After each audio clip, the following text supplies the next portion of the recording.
الحمد لله رب العالمين والصلاة والسلام على أشرف الأنبياء والمرسلين أما بعد فأعوذ بالله من الشيطان الرجيم من همزه ونفخه ونفثه بسم الله الرحمن الرحيم رب اشرح لي صدري ويسر لي أمري واحلل عقدة من لساني يفقه قولي اللهم انفعنا بما علمتنا وعلمنا ما ينفعنا وزدنا علما فبشر عباد الذين يستمعون القول فيتبعون أحسنه أولئك الذين هداهم الله وأولئك هم أولو الألباب أعوذ بالله من الشيطان الرجيم بسم الله الرحمن الرحيم ويستعجلونك بالسيئة قبل الحسنة وقد خلت من قبلهم المثلات وإن ربك لذو مغفرة للناس على ظلمهم وإن ربك لشديد العقاب ويستعجلونك بالسيئة اور وہ جلدی مانگتے ہیں آپ سے اے اللہ کے رسول صلی اللہ علیہ وسلم بالسیئتی برائی کو، عذاب کو، قبل الحسنتی اچھائی سے پہلے، نعمتوں سے پہلے، وقد خلت من قبلہم المثلات اور تحقیق گزر چکی ان سے پہلے، المثلات عذاب وغیرہ کی مثالیں۔ اللہ تعالیٰ کفار کا ایک غلط اور گھناؤنا طریقہ کار ذکر کر رہے ہیں کہ جب کفار کو نبی کریم صلی اللہ علیہ وسلم ڈراتے تھے اللہ تعالیٰ سے، اللہ کی پکڑ سے، کہ اگر تم اللہ کی بات نہیں مانو گے، ایمان نہیں لاؤ گے، مجھے اللہ کا نبی تسلیم نہیں کرو گے تو اللہ کی طرف سے پکڑ آ سکتی ہے، تم پر عذاب آ سکتا ہے، رات سوتے ہوئے عذاب آ سکتا ہے، دن کو تم کاروبار زندگی میں مگن ہو تو عذاب آ سکتا ہے، قیامت آ سکتی ہے۔ تو جب نبی کریم صلی اللہ علیہ وسلم انہیں ڈراتے تھے اللہ کی پکڑ سے، قرآن کریم میں جگہ جگہ اللہ کی پکڑ سے ڈرایا گیا ہے، تو وہ آگے سے ہٹ درمی کا مظاہرہ کرتے ہوئے وہ آگے سے کہتے تھے، فوراً جواب دیتے دو بدو کہ جس اللہ کے عذاب سے آپ ہمیں ڈرا رہے ہیں وہ آپ اللہ کا عذاب لے آئیں، قیامت کیوں نہیں آ رہی، قیامت لے آئیں، جو عذاب آپ نے ہم پر لانا ہے وہ لے آئیں، جو آپ نے ہم پر آسمان گرانا ہے وہ گرا دیں، جو آپ نے زلزلہ برپا کرنا ہے وہ آپ کر دیں، ہم نہیں ماننے والے۔ تو جب کوئی ہٹ درمی میں اتر آتا ہے تو وہ اس بے خوفی کے ساتھ وہ اس قسم کے بڑے بڑے کلمات بولتا ہے، اور اسے اس قسم کے بڑے بڑے کلمات بولتے ہوئے اللہ کا ڈر نہیں ہوتا، اللہ معاف کرے۔ تو اللہ تعالیٰ ذکر کر رہے ہیں کہ دیکھو یہ لوگ کتنے دیدہ دلیر ہیں اور اپنے انجام سے کتنے بے خبر ہیں، کتنی غفلت میں ہیں کہ یہ اللہ کی طرف سے بڑی سزا کے مستحق ہیں، اور اللہ کی طرف سے بڑی سزا ان پر کسی وقت بھی آ سکتی ہے، لیکن اس کے باوجود یہ اپنے برے اعمال پر پچھتانے کی بجائے، پیشمانی کی بجائے، اپنے برے اعمال پر غور کر کے ان کی اصلاح کرنے کی بجائے یہ مزید اللہ کو للکارتے ہیں اور نبی کریم صلی اللہ علیہ وسلم کو للکارتے ہیں کہ جو آپ نے ہم پر پہاڑ ڈھانا ہے وہ ڈھالیں۔ اللہ فرما رہے ہیں وَيَسْتَعْجِلُونَكَ بِالسَّيِّئَةِ اور وہ جلدی مانگتے ہیں آپ سے، کیونکہ ان کے سامنے تو نبی کریم صلی اللہ علیہ وسلم ہوتے تھے اور نبی کریم صلی اللہ علیہ وسلم انہیں اللہ کے عذاب سے ڈراتے تھے، تو وہ جلدی مانگتے ہیں آپ سے بالسیئۃ برائی، عذاب، قبل الحسنۃ اچھائی سے پہلے، بجائے سے کہ لوگ اللہ سے اللہ کی نعمتوں کا مطالبہ کریں، وہ اللہ سے اللہ کے عذاب کا مطالبہ کر رہے ہیں۔ اور بات ٹھیک ہے کہ اللہ تعالیٰ بڑے تحمل والے ہیں اور اللہ جلدی پکڑ نہیں کرتے، اللہ ڈھیل دیتے ہیں، لیکن جب کوئی اللہ کو للکارنا شروع کر دے گا اور ہٹ درمی شروع کر دے گا، اللہ کا دو بدو مقابلہ کرنا شروع کر دے گا تو اللہ کا بھی عذاب فوری آ سکتا ہے۔ تو اللہ فرماتے ہیں کہ اللہ کی طرف سے نعمت مانگنے سے پہلے وہ نبی صلی اللہ علیہ وسلم سے برائی مانگ رہے ہیں، عذاب مانگ رہے ہیں۔ وقد خلت من قبلہم المثلات اور تحقیق گزر چکی ہیں ان سے پہلے مثالیں۔ عذاب کی، ان سے پہلے بہت ساری مثالیں گزر چکی ہیں۔ کون سی مثالیں؟ پچھلی قومیں اور ان کے حالات اور ان پر آنے والے اللہ کے عذاب۔ پتہ ہے مشرکین مکہ کو کہ حضرت شعیب علیہ السلام کی قوم پر کیا عذاب آیا، حضرت ہود علیہ السلام کی قوم عاد پر کیا عذاب آیا، حضرت نوح علیہ السلام کی قوم پر کیا عذاب آیا، حضرت صالح علیہ السلام کی قوم سمود پر کیا عذاب آیا، قوم لوط پر کیا عذاب آیا۔ یہ سارا پتہ ہے مشرکین مکہ کو، کیونکہ یہ سارے علاقے وہ تھے کہ مشرکین مکہ اپنی تجارتی سفروں میں ان علاقوں کے پاس سے گزرتے تھے، ان کھنڈرات سے گزرتے تھے۔ سیدنا ابراہیم علیہ السلام کو کس طرح اللہ تعالیٰ نے بچایا جب ان کی قوم نے ان کو آگ میں ڈالنے کی کوشش کی۔ تو یہ سارے واقعات قوم کے سامنے تھے، قوم کے سامنے پچھلے قصے موجود تھے قریش کے سامنے، اور ان قصوں میں اللہ نے کس طرح اپنے نبیوں کی اور نبیوں پر ایمان والوں کی مدد کی، اور کس طرح اللہ نے نبیوں کا انکار کرنے والوں کو نیست و نابود کیا۔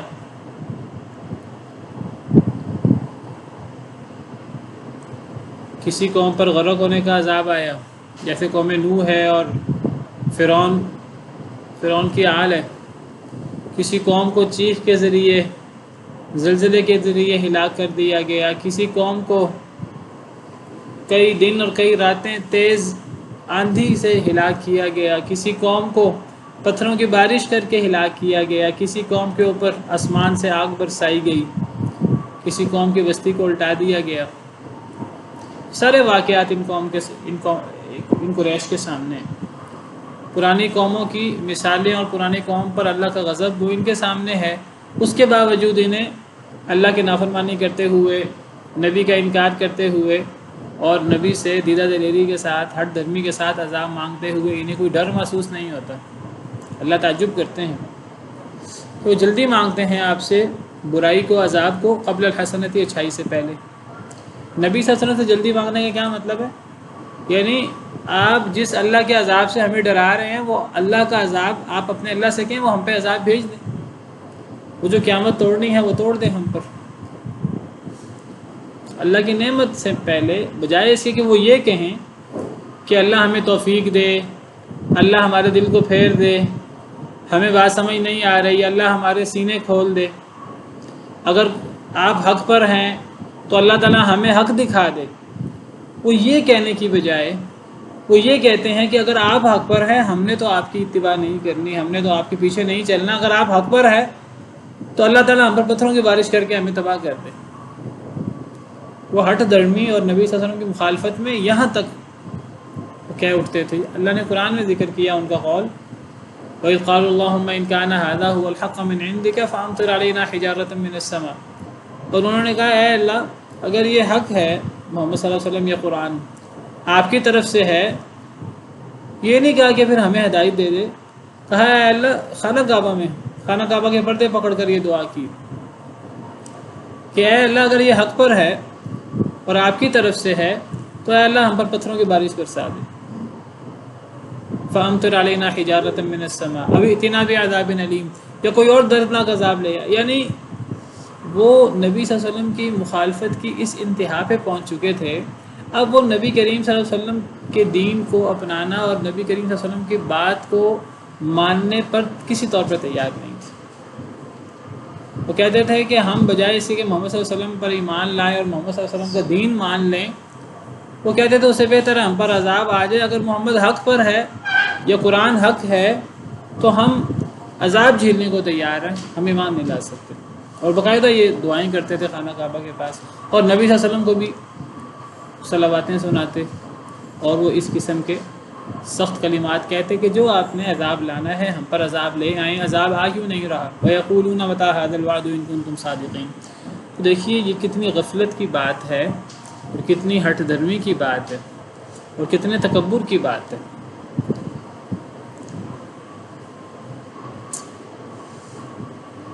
اللہ تعالیٰ ان کی ہٹ درمی بیان کرنے کے بعد اللہ فرماتے ہیں وَإِنَّ رَبَّكَ لَذُو مَغْفِرَةٍ لِلنَّاسِ عَلَىٰ ظُلْمِهِمْ، کہ اے نبی صلی اللہ علیہ وسلم اور بے شک آپ کا رب لذو مغفرت للناس البتہ مغفرت والا ہے لوگوں کے لیے، علی ظلمہم ان کے ظلم کے باوجود. یعنی اب ہونا کیا چاہیے کہ جتنی ہٹ درمی اور جتنی دیدہ دلیری اور جتنی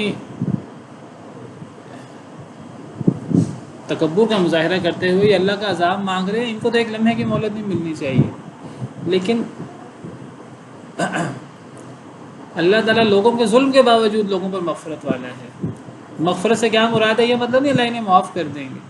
یہاں مغفرت سے مراد اللہ کی طرف سے پھر ڈھیل مل جاتی ہے.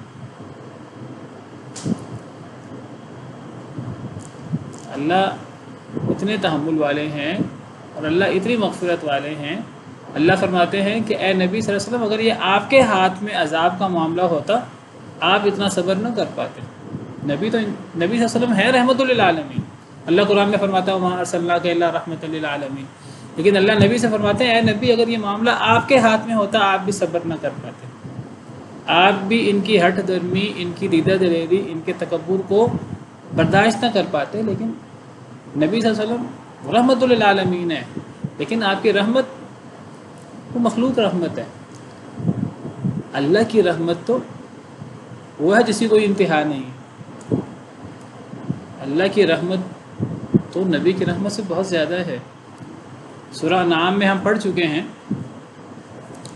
کہ اللہ نے نبی سے فرمایا نبی آپ اعلان کر دیں کفار کے سامنے قُلْ لَوْ أَنَّ عِنْدِي مَا تَسْتَعْجِلُونَ بِهِ لَقُضِيَ الْأَمْرُ بَيْنِي وَبَيْنَكُمْ.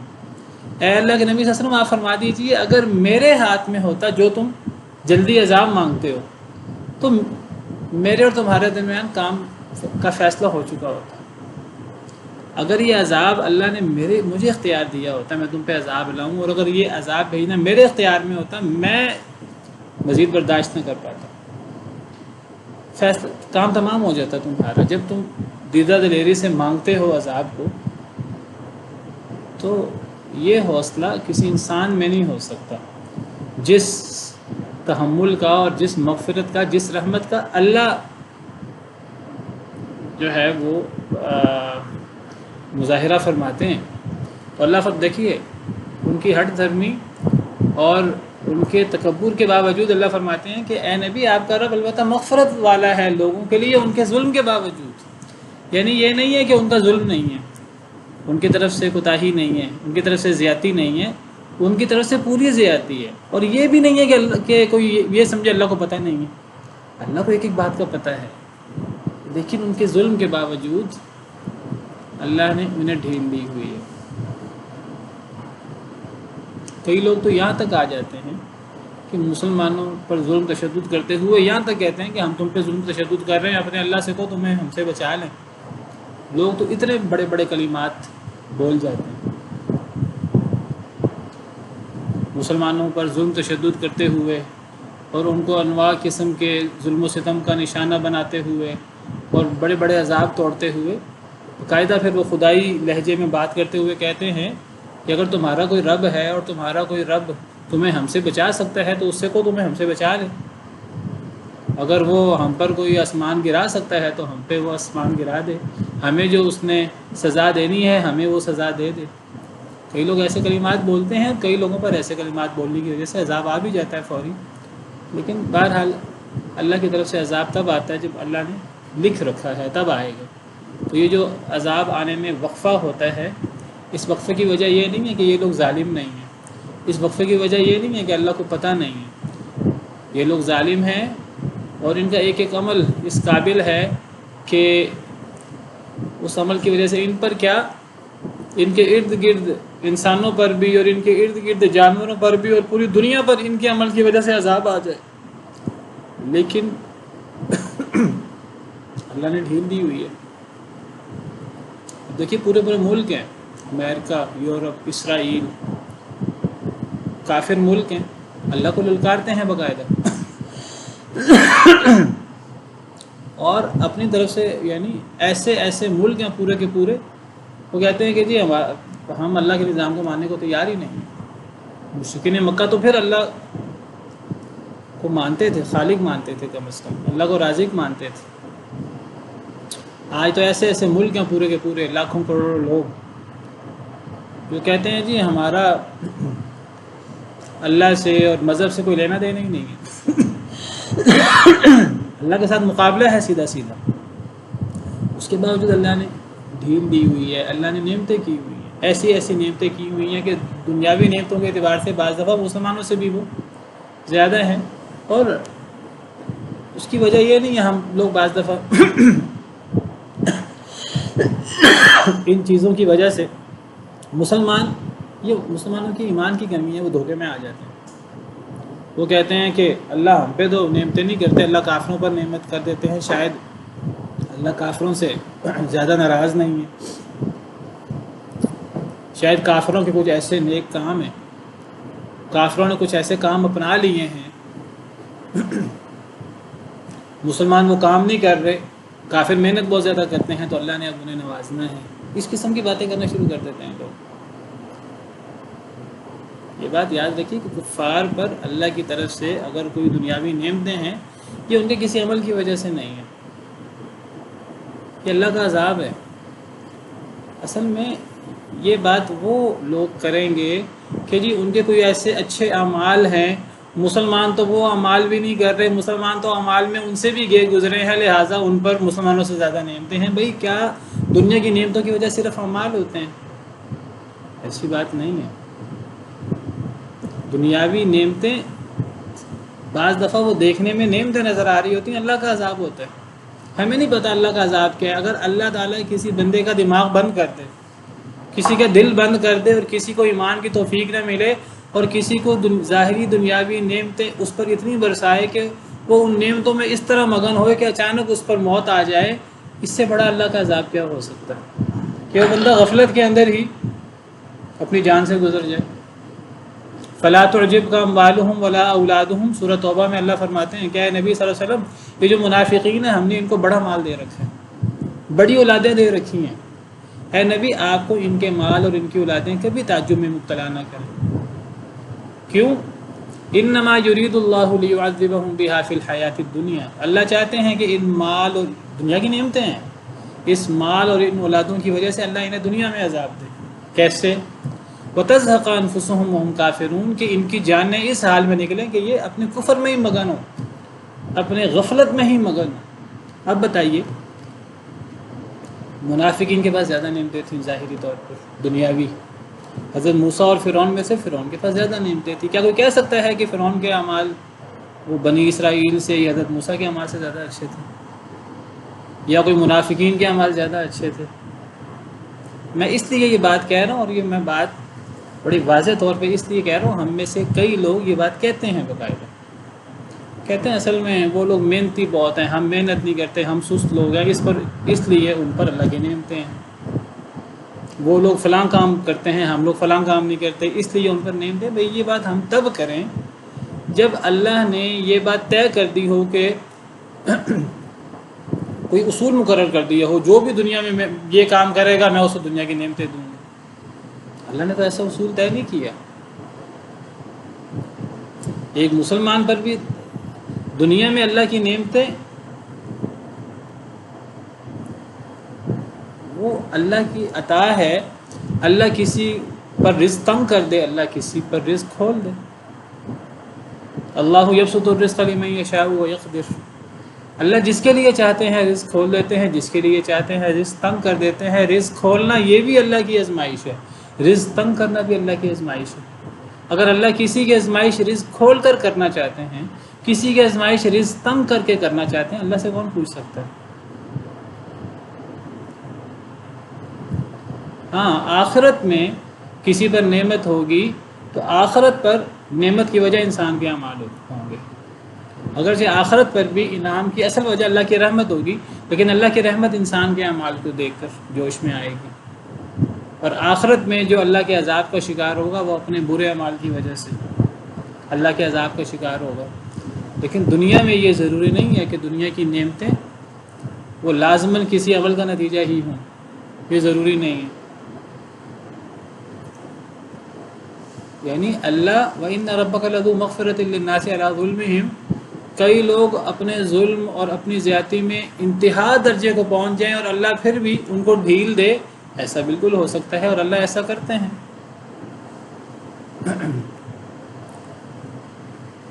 اللہ تو یہاں تک فرماتے ہیں سورہ زخرف میں، جب دیکھیے جب کافروں پر نعمتیں ہوتی ہیں مسلمان فتنے میں مبتلا تو ہوتے ہیں، شیطان انہیں وسوسے ڈالتا تو ہے کہ دیکھو اگر تم زیادہ بہتر ہوتے تو تم پر نعمتیں ہوتی، ہمیں یہ وسوسے آتے ہیں ہمیں، لیکن اللہ نے تو دیکھیے قرآن میں کیا فرمایا سورہ زخرف میں، اللہ فرماتے ہیں کہ اگر یہ مسلمان فتنے میں مبتلا نہ ہوتے کافروں کی نعمتیں دیکھ کر، اللہ فرماتے ہیں میں کافروں کو دنیا میں اتنی نعمتیں دے دیتا کہ میں کافروں کے دروازے، ان کی بستر، ان کے سیڑھیاں، ان کی گھر کی ہر چیز سونے چاندی کی بنا دیتا۔ وجہ وہ ہے کہ جس کو ہم سمجھنے کو تیار نہیں ہیں یا ہمیں پتہ بھی ہے پھر بھی ہم اگنور کر دیتے ہیں، وجہ دنیا کی حقیقت ہے۔ دنیا کی حقیقت کوئی نہیں اللہ کے ہاں، جس کو ہم نے سب سے بڑا مسئلہ بنایا ہوا اپنا۔ یہ دنیا اللہ کے نزدیک مچھر کے پر کے برابر نہیں ہے۔ اللہ کسی کو قارون کا خزانہ دے دے، کسی بدبخت سے بدبخت شخص کو، اللہ کو کیا پرواہ ہے دنیا کی؟ کوئی پرواہ نہیں۔ کہ دنیا اگر مچھر کے پر کے برابر ہوتی، حدیث مبارکہ ہے مچھر کے پر کے برابر اللہ کے ہاں ہوتی، اللہ کافر کو پانی کا گھونٹ نہ دیتے۔ پانی کا گھونٹ بھی اللہ کی نعمت ہے، اللہ کافر کو پانی کا گھونٹ جیسے نعمت بھی دینے کو تیار نہیں ہے۔ آخرت کے اللہ کے ہاں پرواہ ہے، دنیا کے اللہ کے ہاں پرواہ نہیں۔ نبی صلی اللہ علیہ وسلم یہ باتیں سمجھاتے تھے مثالوں سے۔ دنیا کی حقیقت ہمارے سامنے ہونی چاہیے، مسلمانوں کے ذہنوں میں ہونی چاہیے، تب ہم دنیا سے بے نیاز ہوں گے، تب ہم دنیا سے زہد کا مظاہرہ کر سکیں گے۔ لیکن دنیا کے پیچھے لگ کر اور دنیا کے عبد الدرہم اور عبد الدینار بن کے، اور اللہ نے مثال پیش کی کتے کی جو دنیا کا طالب ہوتا ہے، اسے پھر ملے نہ ملے پھر اس نے ہانپنا ہی ہے، اور اس نے شکوے شکایت کرنی ہی ہے۔ فَمَثَلُهُ كَمَثَلِ الْكَلْبِ إِن تَحْمِلْ عَلَيْهِ يَلْهَثْ أَوْ تَتْرُكْهُ يَلْهَثْ۔ تو دنیا کا طالب ہے، اس کی مثال تو کتے کی مثال ہے، اب اس پہ کوئی بوجھ ہو یا نہ ہو اس نے تو ہانپنا ہی ہانپنا ہے۔ تو دنیا کا طالب ہو جاتا ہے پھر اس کی مثال ایسے ہو جاتی ہے۔ تو بہرحال لوگ اللہ کے ساتھ کفر بھی کرتے ہیں، اللہ کے دین کا مذاق بھی اڑاتے ہیں، اور اللہ سے عذاب بھی مانگتے ہیں نعمتیں مانگنے کی بجائے، حالانکہ پرانی مثالیں گزر بھی چکی ہیں اللہ کے عذاب کی۔ اس کے باوجود اللہ تعالیٰ لوگوں کے ظلم کے باوجود اللہ ڈھیل دے دیتے ہیں، اللہ وقتی طور پہ ڈھیل دے دیتے ہیں، مہلت دے دیتے ہیں۔ ورنہ اگر اللہ پکڑ کرنے پہ آئیں، اللہ فرماتے ہیں قرآن میں وَلَوْ يُؤَاخِذُ اللَّهُ النَّاسَ بِمَا كَسَبُوا مَا تَرَكَ عَلَى ظَهْرِهَا مِن دَابَّةٍ، اگر اللہ دنیا میں ہی لوگوں کا مواخذہ کرنا شروع کر دے تو اس زمین پر ایک جانور بھی، انسان تو چھوڑیں، ان کافر اور کفار کے گھر والے اور کفار کے ارد گرد رہنے والے انسان تو چھوڑیں، اس دنیا میں ایک جانور بھی باقی نہ بچے اگر اللہ لوگوں کا مواخذہ کرنا شروع کر دے۔ جانوروں کو کوئی قصور نہیں ہے، لیکن لوگوں کے اعمال کی نحوست اتنی زیادہ ہے۔ لیکن یہ اللہ کا صبر ہے، اللہ کا حوصلہ ہے، اللہ کا تحمل ہے کہ اللہ تعالیٰ ڈھیل دے رہے ہیں۔ اس اللہ کے تحمل کو یہ سمجھنا جی ان کے کوئی ایسے اعمال ہیں کہ ان پہ نعمتیں ہو رہی ہیں، یہ بڑا وسوسہ ہے شیطان کا۔ لیکن ساتھ ہی اللہ فرماتے ہیں کہ ضروری نہیں ہے کہ اللہ تعالیٰ مزید مغفرتیں کرتا ہی رہے، اللہ مزید مہلتیں دیتا ہی رہے۔ وَإِنَّ رَبَّكَ لَشَدِيدُ الْعِقَابِ، اور بے شک آپ کا رب البتہ بہت سخت سزا دینے والا ہے۔ آخرت میں تو اللہ نے سزا دینی ہی دینی ہے، دنیا میں بھی یہ ڈھیل ختم ہو سکتی ہے کسی وقت۔ وَلِعِيَاذُ بِاللَّهِ، ایک جگہ اللہ تعالیٰ فرماتے ہیں وَيَسْتَعْجِلُونَكَ بِالْعَذَابِ، وہ اللہ سے جلدی عذاب مانگتے ہیں۔ وَلَوْلَا أَجَلٌ مُّسَمًّى لَجَاءَهُمُ الْعَذَابُ، اگر اللہ کی طرف سے پہلے سے ایک طے شدہ وقت نہ ہوتا عذاب آ چکا ہوتا اب تک۔ وَلَيَأْتِيَنَّهُم بَغْتَةً، اور البتہ وہ عذاب آئے گا ان کے اوپر اچانک، وَهُمْ لَا يَشْعُرُونَ، وہ شعور نہیں رکھتے ہوں گے۔ يَسْتَعْجِلُونَكَ بِالْعَذَابِ، وہ اللہ سے جلدی عذاب مانگتے ہیں۔ وَإِنَّ جَهَنَّمَ لَمُحِيطَةٌ بِالْكَافِرِينَ، جہنم ان کا انتظار کر رہی ہے، وہاں ان کا پورا ان کی مہمان نوازی کا انتظام موجود ہے کہ کس عذاب کو مانگ رہے ہیں۔ جب یہ جہنم میں جائیں گے پھر دعائیاں دیں گے، اے اللہ تعالیٰ کچھ دیر کے لیے نجات دے دے، دوبارہ دنیا میں بھیج دے۔ یہ عذاب کو کیوں مانگ رہے ہیں؟ جہنم ان کی منتظر بیٹھی ہے، جہنم گھات میں بیٹھی ہوئی ہے۔ یوم یغشاہم العذاب من فوقہم ومن تحت ارجلہم، وہ دن اوپر سے بھی ان پہ عذاب آ رہا ہوگا، نیچے سے بھی عذاب آ رہا ہوگا۔ وَيَقُولُ ذُوقُوا مَا كُنتُمْ تَعْمَلُونَ، پھر اللہ فرمائیں گے چکھو، تم دنیا میں تم برے اعمال کرتے تھے، تم اللہ سے عذاب مانگا کرتے تھے، اب چکھو، اب تم سے عذاب ٹلنے والا نہیں ہے۔ لیکن دنیا میں اللہ نے ڈھیل دی ہوئی ہے۔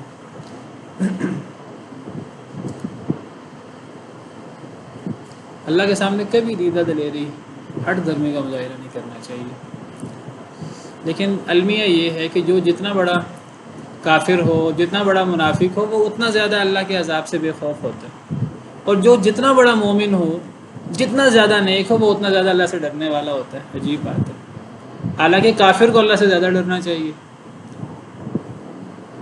اگر دنیاوی اعتبار سے دیکھیں، کافر کے اعمال زیادہ برے ہوتے ہیں، لیکن ہمارے دین کا تقاضا یہ ہے کہ جو جتنا نیک ہوگا اتنا اللہ سے ڈرنے والا ہوگا۔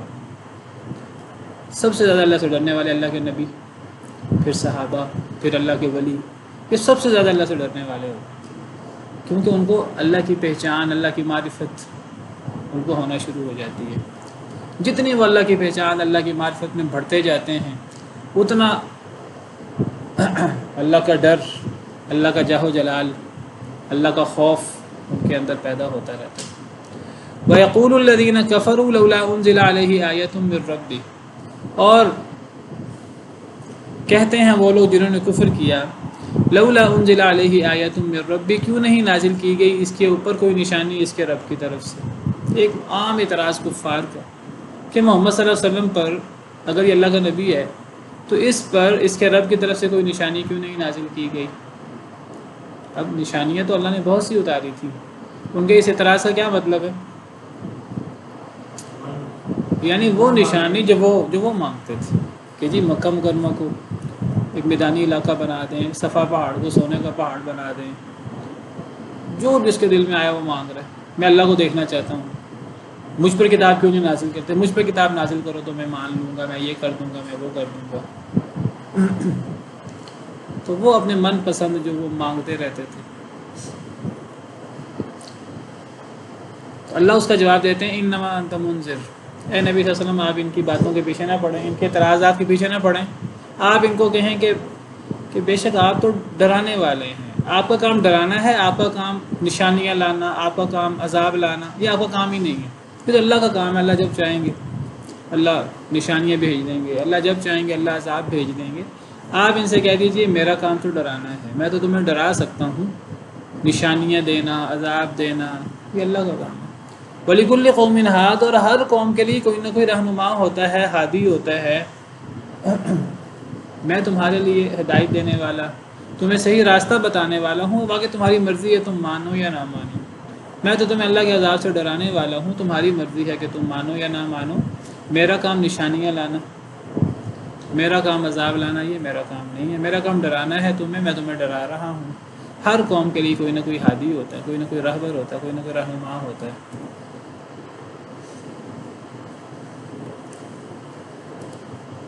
ہر قوم کے لیے کوئی نہ کوئی ہادی ہوتا ہے۔ کیا مطلب ہر قوم کے لیے کوئی نہ کوئی ہادی ہوتا ہے؟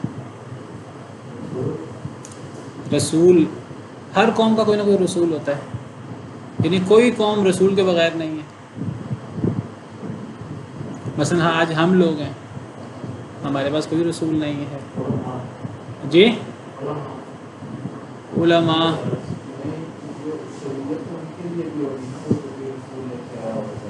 ہاں نہیں، یہاں مراد ہادی، رسول، نذیر، رسول مراد ہے۔ اب ضروری نہیں کہ ہر زمانے میں رسول ہو، لیکن ہر زمانے میں رسول کی تعلیمات موجود رہی ہیں۔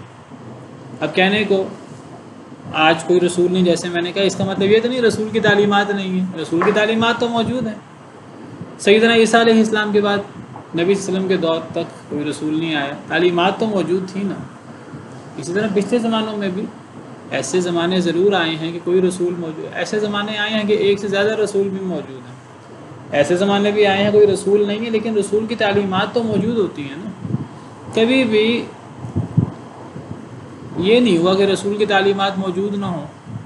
ہاں ایسا ہو سکتا ہے، ہم فرض کر سکتے ہیں کوئی ایسا شخص ہو جس تک تعلیمات نہ پہنچی ہوں، ورنہ ایسا نہیں ہوتا۔ عام طور پر ہر شخص تک کسی نہ کسی طریقے سے رسول اور رسول کا ذکر، رسول کا تذکرہ خیر اور رسول کی تعلیمات پہنچ جاتی ہیں۔ جیسے آج کا دور ہے، آج کے دور میں مسلمان ملک تو مسلمان ملک، وہاں تو لوگوں کو پتہ ہوتا ہے کہ جی اسلام نبی صلی اللہ علیہ وسلم لائے اور نبی صلی اللہ علیہ وسلم کی تعلیمات یہ ہیں۔ کافر ملکوں میں بھی کفار کو بھی پتہ ہے اس بات کا۔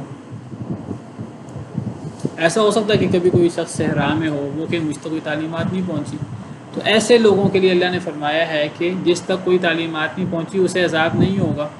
اب ایسے لوگوں کے ساتھ کیا معاملہ ہوگا؟ ایسے لوگوں کے پھر آخرت میں ان کا امتحان ہوگا، واللہ عالم۔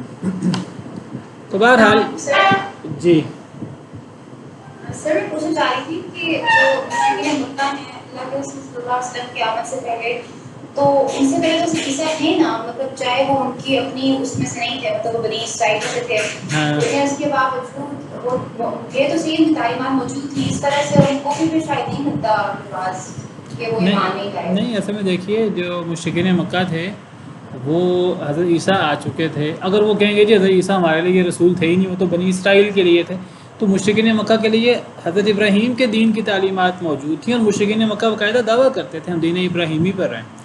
اصل مسئلہ یہ تھا انہوں نے دین ابراہیمی میں تحریف کر دی تھی، تبدیلیاں کر دی تھیں، اور اللہ نے فرمایا، نبی صلی اللہ علیہ وسلم نے فرمایا کہ عمر بن لوحی نامی شخص نے سب سے پہلے دین ابراہیمی میں تحریفات کی تھی، اور میں نے اس کو جہنم میں اس حالت میں دیکھا ہے۔ تو یہ بات عام لوگوں کی نہیں ہے، لیکن کوئی ایسا شخص ہو سکتا ہے جو دعویٰ کرے مجھ تک تعلیمات نہیں پہنچی، تو ایسے شخص کا امتحان ہوگا آخرت میں۔ اسی طرح یہ جو مشرکین کے بچے ہوتے ہیں جو بالغ ہونے سے پہلے فوت ہو جائیں، ان کا اللہ کے ہاں امتحان ہوگا، واللہ عالم۔ بیٹا اللہ کو پتہ ہے کیسے امتحان ہوگا۔ ایسا امتحان ہو سکتا ہے اللہ تعالیٰ آگ پیدا کریں، اللہ کے اس آگ میں کود جاؤ، اگر اللہ کا حکم مانتے ہوئے وہ آگ میں کود جائے، وہ آگ اس کے لیے نعمت بن جائے، اور جو نہ اللہ کی بات مانے، اس قسم کا امتحان ہو سکتا ہے قیامت کے دن۔ اللہ یعلم ما تحمل كل انثى وما تغیض الارحام وما تزداد وكل شيء عنده بمقدار۔ اللہ جانتا ہے جو اٹھاتی ہے ہر مادہ، وما تغیض الارحام، اور جو کم ہوتے ہیں رحم، وما تزداد، اور جو زیادہ ہوتے ہیں، وكل شيء عنده بمقدار، اور ہر چیز اس کے ہاں ایک اندازے کے ساتھ ہے۔ اللہ یعلم ما تحمل كل انثى، اللہ کی شان، اللہ کی عظمت بیان ہو رہی ہے، اللہ کے کارنامے بڑے بڑے جس کو آپ دلائل توحید کے ہیں، اللہ کی عظمت اور شان کے ہیں۔ یہ جو قرآن کریم کا ایک عام انداز ہے، قرآن کریم میں اللہ کی عظمت، اللہ کی شان بیان ہوتی ہے، تو یہ جو اللہ کی عظمت اور شان بیان ہوتی ہے، اس سے کیا ثابت ہوتا ہے کہ کس لیے یہ بیان کی جاتی ہے؟ کل بھی ذکر کیا تھا میں نے، اور پہلے بھی کئی دفعہ بیان کر چکا ہوں۔ وعلیکم السلام ورحمۃ اللہ۔ مجھے لگتا ہے جو دو طرح کی صفات ہوتی ہے، ایک جس میں اللہ تعالیٰ اپنے بندوں کو ڈرانے کے لیے اپنے اسماء کا استعمال کرتے ہیں، اور ایک میں بشارت کے حوالے سے، اور یہ ہے کہ مختلف اجر کے حوالے سے، یہ جب اپنی شان بتاتے ہیں تو پتہ چلے کہ کس کے بندے ہو تم۔ اگر مومنوں سے بات کر رہے تو کتنی شان والا ہے، اور تمہارے لیے وہ کیا کچھ کرے گا، اور اگر کفار کا ہے تو وہ کو ڈرنا چاہیے کہ اللہ کتنا بڑا ہے اور ان کی گرفت سے وہ نہیں نکل سکتے۔ بالکل صحیح ہے، بالکل ٹھیک ہے۔ دیکھیے مخلوق کی سب سے بڑی سعادت یہ ہے کہ مخلوق کو پتہ لگے میرا خالق کون ہے۔ مخلوق تو خود اتنی ناقص ہے، مخلوق تو خود اپنی عقل استعمال کر کے اللہ کو پہچان بھی نہیں سکتی پورے طریقے سے، اگرچہ کائنات کے ہر ذرے میں ایسی نشانیاں موجود ہیں جو خالق کی موجودگی پر دلالت کرتی ہیں، لیکن خالق کے بارے میں مکمل معلومات حاصل کرنا یہ مخلوق کے پاس یہ طاقت ہی نہیں ہے۔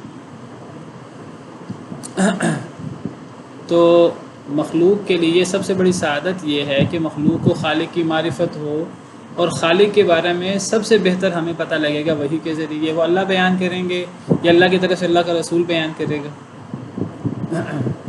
مخلوق تو اللہ کی عظمتوں اور اللہ کی قدرتوں کا اپنی جو اللہ نے حواس دیے ہیں، اپنی ناقص عقل دے رکھی ہے، مخلوق تھوڑا بہت اندازہ کر سکتی ہے اپنے ناقص تجربے کے ساتھ اور اپنے ناقص صلاحیتوں کے ساتھ۔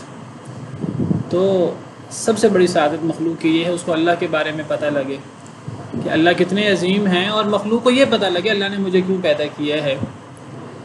دوسری چیز یہ ہے کہ ہم لوگ اکثر، ہم چونکہ مسلمان ملکوں میں بستے ہیں تو ہمیں یہ واسطہ نہیں پڑتا کفار کو دعوت دینے کا۔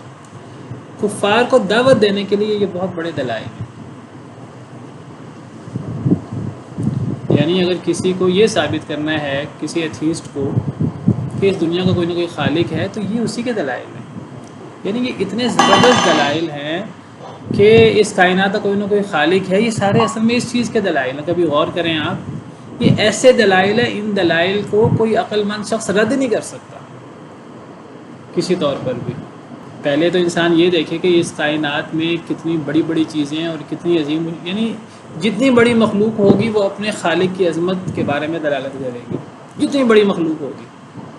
اب یہ کائنات، یہ ساری کی ساری مخلوق ہے نا، خود بخود تو نہیں بن سکتی، عقل، ہماری عقل ناقص ہے، لیکن ہمیں عقل یہ بات عقلاً ناممکن ہے کہ یہ چھوٹی چیز خود بخود بن جائے، یہ چیز عقلاً ناممکن ہے۔ کجا یہ کہ اتنی بڑی کائنات خود بخود بن جائے، اور یہ کائنات کتنی بڑی ہے جو مخلوق ہے اللہ کی، اور اس اتنی بڑی کائنات سے بڑی بڑی چیزیں موجود ہیں۔ عرش ہے، اللہ کی کرسی ہے، ہم تصور نہیں کر سکتے عرش اور اللہ کی کرسی تو چھوڑیں، ہم آسمانوں کے بارے میں تصور نہیں کر سکتے، دوسرا آسمان، تیسرا آسمان، چوتھا آسمان کتنے بڑے ہیں۔ پہلے آسمان کے بارے میں ہم پوری طرح زمین کے بارے میں، پہاڑوں کے بارے میں، سمندروں کی گہرائیوں کے بارے میں ہم پوری طرح جان نہیں سکتے۔ ابھی تک اللہ کی عظمت کی بہت بعض بڑی چھوٹی چھوٹی چیزیں ہمارے سامنے آ رہی ہیں۔ ہمیں اچانک پتہ لگتا ہے کسی چیز کا، کوئی چیز اچانک ہمارے سامنے دریافت ہو جاتی ہے کبھی تکے سے، تو ہمیں اللہ کی عظمت کا اندازہ ہوتا ہے۔ تو یہ اللہ کی خالقیت اور اللہ نے اس کائنات کو پیدا کیا، یہ اس کے ایسے اٹل دلائل ہیں کہ ان کا رد کرنا ممکن نہیں ہے۔ ہاں وہی رد کر سکتا ہے ان کو کہ جو عقل و فہم سے بے بہرا ہو، جس نے عقل و فہم کی بات ہی نہیں کرنی، جس نے بس میں نہ مانوں کی رٹ لگانی ہے، ایسے بندے کو سمجھایا جا ہی نہیں سکتا۔ جو بھی بندہ عقل و فہم کی بنیاد پر بات کرے گا تو وہ خالق کی موجودگی سے کا انکار کر ہی نہیں سکتا، نمبر ایک۔ نمبر دو کہ صرف خالق ہونا اسلام یہ تو نہیں کہتا، اسلام تو یہ بھی کہتا ہے وہ اکیلا بھی ہے، اس کی توحید بھی۔ یہ ان دلائل سے اللہ کی توحید کا بھی پتہ لگتا ہے، چاہے وہ ربوبیت میں توحید ہو، چاہے وہ الوہیت میں توحید ہو، چاہے اللہ کے اسماء و صفات میں توحید ہو۔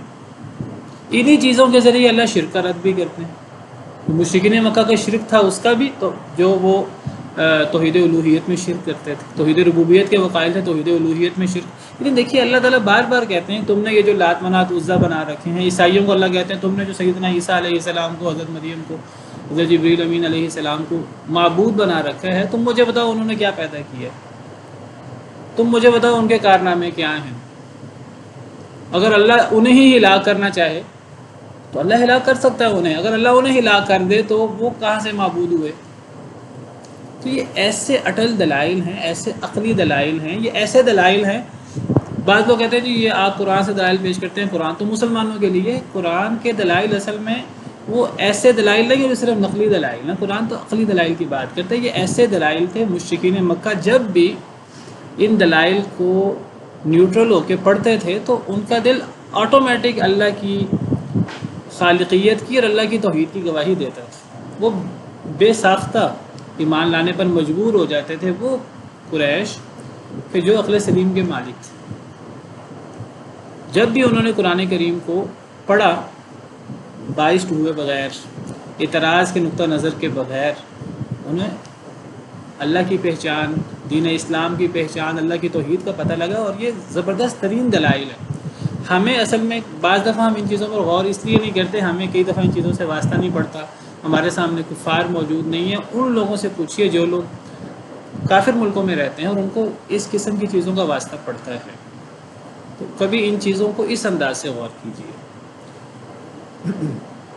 اللہ کی موجودگی اور اللہ کے خالق ہونے کے اور اللہ کے عظیم ہونے کے، اور صرف اللہ وحدہ لا شریک کے توحید کے دلائل ہیں۔ یہ ربوبیت میں بھی اللہ کی توحید اور الوہیت میں بھی اللہ کی توحید۔ جب اللہ کی ربوبیت کی توحید ثابت ہو جائے، اسی سے اللہ کی الوہیت کی توحید ثابت ہو جاتی ہے۔ جب ہر چیز کو اللہ نے بنایا ہے، ہر نعمت اللہ کی ہے وحدہ لا شریک کی، تو پھر جب انسان ان نعمتوں کا شکریہ ادا کرتا ہے تو اس شکریہ میں اوروں کو کیوں شریک کرتا ہے؟ یہ ساری عقلی باتیں ہیں. قرآن کریم بار بار ان چیزوں کی طرف اشارہ کرتا ہے. تو یہ عقلی دلائل ہے اللہ کی موجودگی کے، خالق کی موجودگی کے، اور اللہ کی توحید کے بھی. تو یہاں سے اللہ کی توحید کے مزید دلائل، پچھلے رکوع بھی سارا بڑا پڑا اللہ کی توحید کے دلائل سے، یہاں سے مزید اللہ کی توحید کے دلائل، اس کو آپ دلائل توحید کہہ لیں، اس کو آپ اللہ کی پہچان کہہ لیں، اللہ کی عظمت کہہ لیں، اللہ کی معرفت کہہ لیں.